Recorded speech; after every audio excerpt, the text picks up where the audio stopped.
how did the international experience help you when you went back to Mexico and started shooting? I think it's a double-edged sword, the international experience, especially in I would say in Vancouver, which is the industry that I know, since a lot of the skills or soft skills that you need to thrive in the industry here are very different from the ones that you need to thrive in the industry in Mexico. So it might feel like it's easy to just transition, but it's not at all. So you need to really understand what makes you, like as a professional, like what makes you stand out and what you can bring to the table in the industry, that it feels that like at some point it might feel like it's some like insular, like it's closed ecosystem. So it's just approach it, like I said at the beginning, like very humbly, and understand that there are things that you might not know, but that you might learn along the way, and that also a lot of things that you learned here will help at some point, but you cannot just throw it at their faces and be like, oh yeah, I'm better, because no, it's not. Like people know their work, like they're great at what they do. But also, for example, for us, like with Firma Key, it was great to have like, and even since Tomas, like our sound design partner, Humberto Corte, he has a studio here, so we've had a great way of connecting with him, because he knows like his job in a great way. And also for the visual effects for Firma Key, we had friends that we met here, and that they could also help us create these huge cities that we felt a lot more comfortable with. And then that's it, just knowing what you have from here and know what you have from there, and try and make it like the best mix possible, no? Like the Korean tacos that they do here. It's like more or less that, but in your career, yeah. The question is, what makes a movie a Mexican film, and specifically in the case of Faramaki, and you mentioned last night at the screening about sort of envisioning a future for Mexico, which is also kind of interesting. But what makes a film Mexican, and were you intentionally trying to make this a Mexican film? Yeah, I mean, it's beautiful because this question, because like without going all the way to colonialism and all that, it's just for the like usually Mexican films don't talk about the future. So, and when we started thinking about this film, it was like, how is future usually portrayed? And it's like, you have like, if you go to Gattaca or those kinds of films that we grew up watching, it's like blonde people, tall people, that they dress perfectly, they're thin, and they live in these perfect cities like Sweden, right? So I was like, well, how much time will Mexico need to look like that? And then it's like, no, there's no way, like Mexico can look like that. So what we did was, we had very specific ideas about how to make Mexico look in a way that we wanted for the future. So for example, there's the water, like Mexico City used to have a lot of rivers and lakes, and we dried them up, and they're all like, there's no water in Mexico City. And we said, okay, how would the city look if we didn't dry up all these rivers? So we have we created this city where we have the water, and then you can see all the buildings, and those buildings are based on the work of modernist Mexican architects like Mario Pani, Barragan, Agustin Hernandez. We shot a couple of the locations were shot in Agustin Hernandez buildings, and he actually died within, like, while we were shooting. It was like something like made us realize that we were doing something. I don't know, it made it feel a lot more important and a lot more like a homage in a way. And I hope we managed to do it. Also, we have like things that might seem subtle, but in the end they're not, because like there's tacos in the streets, and there's cumbia in the music, and there's like all these little things that, I mean, even though we didn't have like a modern mariachi or anything, and that's in the end what makes us Mexicans. Like, I should not need to fight to say I'm Mexican, right? And the thing with colonialism, I don't want to go too deep in that, but in the end, the idea of Firma Key a little bit, and of living in a colonial country, is that someone from the outside came to this land or to Mexico, and they told us, or they told like whoever lived there, this is not the way to, your gods are not okay, and your way of relating with people is not okay, and it's also just reclaiming our right to say this is how we love, this is how we feel, this is how we become human, right? And that's something that for me, that was what I tried to do with the film, and that would be it. Yeah. I kind of want to know a little bit about, and speaking about this, and what a beautiful answer, by the way, to that last question. What's your advice to young Mexican filmmakers in particular? The future looks bright, as you say. There's so many more films being made. What would you say to someone that's just getting started? Well, I guess keep going. I don't know. I kind of feel that now, almost in my 40s, I feel that I was really like stubborn. I was really, even in a painful way for people around me. So I guess in the end, like now when hopefully I will do more films. But now that I can tell, yeah, it was because I was really stubborn with my ideas. I really wanted to.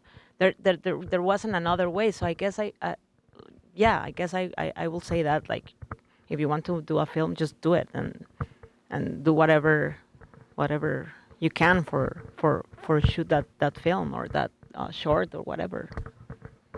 No. Yeah, no, that's beautiful. Yeah, it is. No, something like very basic as well is that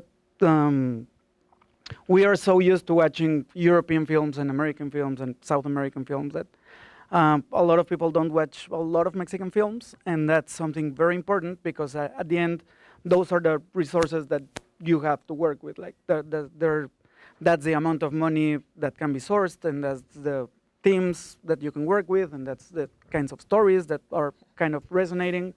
So it's very important to know what's being done in the region and really understand that and know where that's coming from. And in that way, those are like the same ingredients you have to work with. So how can you really, so that's something big, like how can you, because it's sometimes hard to see, like you can see an American film and it's like, oh, I can do that, but then it's like, oh no, it was a $10 million film, and it's like, no, I cannot do that.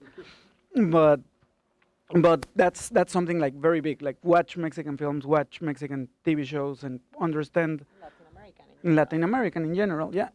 And then understand where that comes from and what can be done, what you like, what you don't like, and work with that.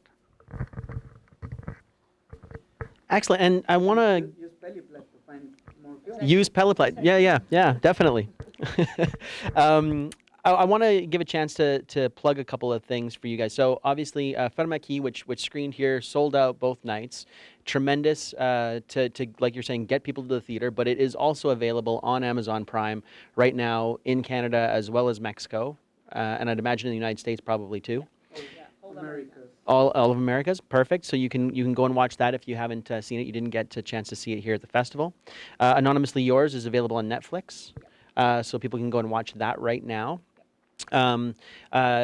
This is Tomas is currently not available, right? Just in Mexico. I don't know if it's on Netflix and on Apple TV. You can buy it, no? So go and check those out. And then the other thing that I want to talk a little bit about is just what's next for you guys. So I know you just shot a film that's in post right now. Tell us a little bit about it and what's it called, where can people see it when it comes out, all of that kind of stuff. Yeah, we just finished our next film that it's for Netflix also. It's going to be kind of the same as we did in Anonymously Yours, that it's a Netflix original. And we are in the post-production, so we are kind of we're about to have our first meeting with Netflix in order to give their notes. Is that the one this afternoon? Yeah. So we're nervous about it. But yeah, we are in our, we call it like this hibernation time, that we are in a kind of 6 months of writing and just thinking about our next ideas and our next projects, no? Yeah, there's also a feature, like my next feature is just doing the rounds with the Mexican Film Institute. So hopefully we'll get that money approved soon. And yeah, just writing and starting to think about how we can just create new stories and bring new worlds to life. And the film in post is called The Biggest Fan? Right? So Yeah. tell us, pitch us the biggest fan. What's the story? Give us the Cole's notes. No spoilers. No, the biggest fan working title. It's the story of an actress that's in Hollywood, a Mexican actress, and she comes. She gets canceled. She like inadvertently slaps a fan, so she has no job and she gets offered a film in Mexico. So she goes back to work on it, and then over there she meets her even bigger fan, and that fan will create all kinds of mayhem for her, and that's something that you should look. I look forward to it. I can already kind of imagine the Maria and Enrique comedy voice coming through. How did you come up with a sci-fi film set in Mexico? I think it was a lot of I really like about that about writing something that you get to research a lot, and one of the key points of the research was looking at science fiction that didn't come from mainstream. It was not Blade Runner. Like, I love Blade Runner, but it's something that it's like not something I wanted to portray because, it's for me more important. Like for me in the future, I want Mexico. I want the place where we can just walk at night, walk quietly instead of having flying cars, right? So, so it was understanding science fiction that came from different places, like from France. I had like Jacques Tati work. I really like I based a lot of things on that, and then Neptune Frost is a film, like an American film by Saul Williams that's just fantastic, and then the work of Boots Riley that also has like these weird science fiction-y worlds, but not really huge, not built in a huge way, and then just understanding that, but like what can be done within the budget, and also what can be done within the like what we wanted to say, and it's not that easy, but at the same time it made us like focus a lot more, and like there was also a lot of reference from the Afrofuturism movement that really understands how to create this world, or how to really, and beyond the budget thing, it's more about how to reclaim your place in the future, and what stories need to be told from our perspective, and that's something that I really liked, and I really connected with. And also like there's Janelle Monáez, like she calls it like a emotional film. Like she did this beautiful work at the Dirty Computer, and like it's more about just finding how people have done it in different ways, and just taking that into our own account, and just pepper it with our sensibilities. I want to thank you both so much for taking part in this chat. It's always lovely to see you guys. I love that Beto's sound studio is based here, so you get to come back to Vancouver on a regular basis whenever you're in post. So I'm hoping with Biggest Fan you'll be back soon once you get into Picture Lock and get on your sound. I wanted to thank Luigi and Cineworks for hosting us here. Cineworks has been supporting the independent film scene here in Vancouver for as long as I've been a part of it, which is longer than I'd care to admit. I don't want to age myself, but thank you. Thank you to Christian and everybody at the Vancouver Latin American Film Festival. This is a tremendous festival. What a great vibe, and what a great kind of celebration of filmmaking everywhere. We are from Peloplat here at the festival. We are sponsoring the People's Choice Award. So after you see films, you can go on to Peloplat. We've got QR codes all over the place. Come see us if you're not sure how to do it, but just scan a QR code. The list of films will come up. Once you've seen the films, vote for your favorites. You can vote for more than one. It's a very inclusive People's Choice Award. Thank you everyone for coming. Again, thank you too. Go and seek out Maria and Enrique's films and watch them and enjoy them, and go on Peloplat and review them. All right? Talk to you later.